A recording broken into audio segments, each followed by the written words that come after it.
Two shows enter, one show leaves. It's Star versus the forces of evil versus Steven Universe. That sounds like way too many verses. There can never be too many verses. In this corner, summoning laser pugs with her magic wand, Whitney Van Lanningham. Laser pugs! And in this corner, possibly hiding a gemstone belly button, Chris Carr. I'm really not. Hit like, punch subscribe. It's time for Versus. Star vs. the Forces of Evil has the best theme song in the entire world. It's talking rainbows, it's talking puppies. It's super upbeat and fun. Plus, the beat sounds like something that Ponyhead could totally groove to. Plus, the lyrics just speak to me. I'm a little weird. I identify with Star Butterfly very strongly, and this theme song is perfect for her. Plus, it was written by the guy who did the Gravity Falls theme song, and that one's pretty killer too. Plus, I love that they have an end credits theme song too. It's so cute that it's sung from Star's perspective. She's basically just like, hey man, even though I have a pair of interdimensional scissors and can literally go to a mosh pit planet whenever I want to, I'm pretty glad I'm here on Earth. It's real sweet, let me love it. We are the Crystal Gems. Oh, come on, this theme song is fried comedy gold. It has an 8-bit game vibe to it that makes you feel like a goddamn winner for just listening to it. And guess what? You are. It's cute, it's silly, it's full of whimsy, and it celebrates heroism. The song is perfect, like the show. And not only is it a catchy tune, we've got some incredible pipes on the track. Does your show have Estelle singing the theme song? Nah, you don't have any of that American boy money, princess. Want more music? The whole series is chock full of musical moments that are just as stellar. The songs tackle how to handle anxiety, grief, and a whole cornucopia of emotions that kiddos need to learn how to handle. I mean, just think of how much more calm our writers' room would be if Daddy Brett played Here Comes a Thought each time we started being filled with existential dread. Sure, it'd be played on a constant loop, but we'd be better adjusted humans. Think of the money we'd save on vices. In case you haven't seen the show, Star vs. the Forces of Evil is about a magical princess from outer space who comes to Earth to battle monsters and make friends and create laser pugs. Honestly, I don't know why laser pugs aren't just an automatic win, but whatever. There are a ton of other cool parts to this storyline too. Like, for example, I love that they use the kind of Monster of the Week format that I grew up loving with X-Files and Buffy the Vampire Slayer. And Chris, you should totally love this show! Star Butterfly's character was supposed to be modeled after a girl who had always wanted her own magical girl transformation sequence. And Marco's supposed to be modeled after a boy who's obsessed with Dragon Ball Z and karate! Anyways, in the first 2 seasons, Star and Marco navigate the awkwardness of high school while battling evil, protecting Star's wand at all cost. Star's main nemeses are Ludo and Toffee, but after defeating them, Miss Heinous takes their place, followed by the kind of evil, kind of not Eclipsa. There is so much to unpack here. Star's family history, the history of Muni, a bunch of weird monsters with bizarro powers that try to F with our girl. This show has adventure, non-stop action, non-stop laughs, and tons of killer dance moves.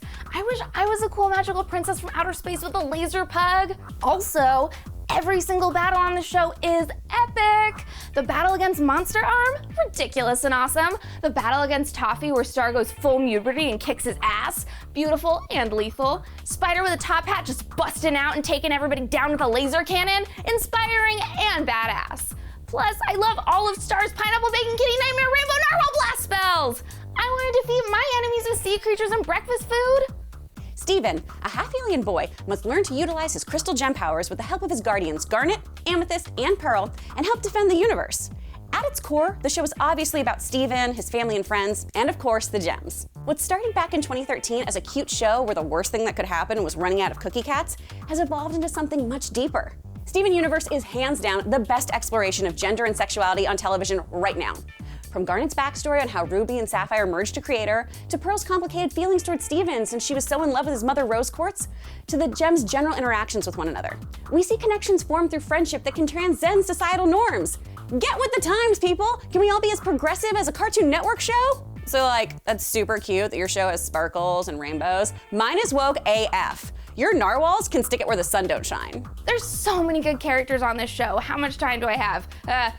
God, okay, Jesus.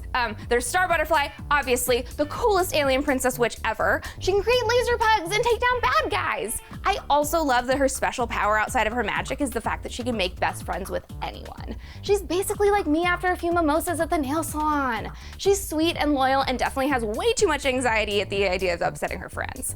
She also has devil horns and cool outfits, and she loves puppies, and she's basically me. And then there's Marco, who is arguably the best character on the show. I just love the fact that he saves the day with his karate every single time. Plus, watching him grow more confident after kind of finding himself while battling monsters has been really cool. I also love that he tries so hard to be a bad boy when he's really just a sweet guy. He reminds me of Brett and Pugsley. Shoot, okay, that's only like 2 characters out of 50. Obviously, I gotta talk about my girl Ponyhead, who's voiced by the goddess Jenny Slate. Actually, there are a ton of great voice actors on this show.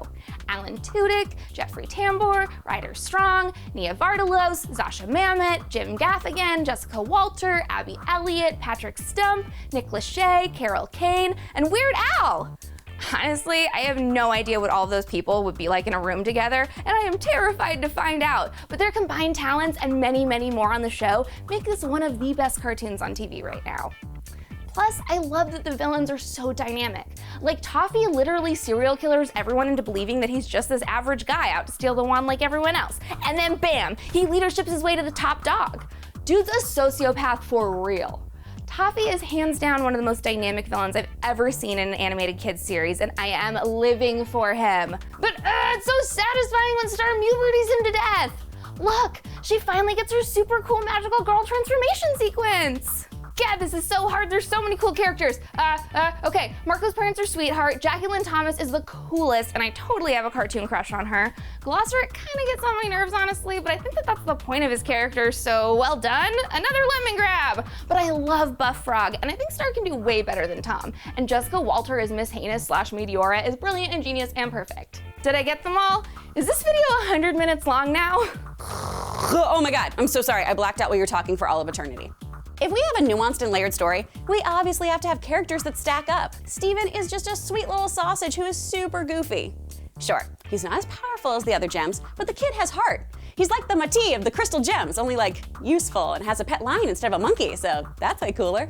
The 3 main gems themselves are all crazy different from one another. Garnet, the unofficial leader, is strong and self-disciplined. She doesn't say much, but when she does, she's hella wise. Like if Buddha was more like Beyonce. Amethyst is the wild child who loves to shapeshift and crack jokes. Pearl is an easily flustered perfectionist and incredible spear-wielding warrior. One of the more interesting characters, in my humble opinion, is Greg, Steven's dad. We see the 2 are best buds, but Greg also isn't raising Steven. The gems are. Greg is kind of a burnout and doesn't seem to be doing the whole parenting thing well. I think that's an incredibly interesting relationship and dynamic to show on a kid series. Families coming in all different forms, different people stepping up or down from the plate to raise a kid, and how to co-parent with healthy boundaries. They also don't live in completely gray areas when it comes to villainy. Take Peridot, for example. She starts as an antagonist, working to foil the Earthbound gems, and learns over time that all of the prejudices and preconceived notions she had of them, or other gems like them, are totally wrong. She changes for the better thanks to her newfound friends. I mean, yeah, Yellow Diamond is a raging biatch, but sometimes you need a big bad and then pepper in some fun one-offs and foes turned friends. The whole cast brings so much to the table, and it definitely is responsible for the show's success. Proved it! Steven Universe is totally a better show. It's fine, but it's no Star versus the Forces of Evil. Shut up! It's time to vote! Let us know in the polls and in the comments what show you think should win and why. Loser will spend an entire Saturday eating nothing but green Jell-O. But I like the red kind. Nobody cares! Until next time, click to the left of their faces to enjoy more torture. I mean, versus videos? On the internet, no one can hear you scream.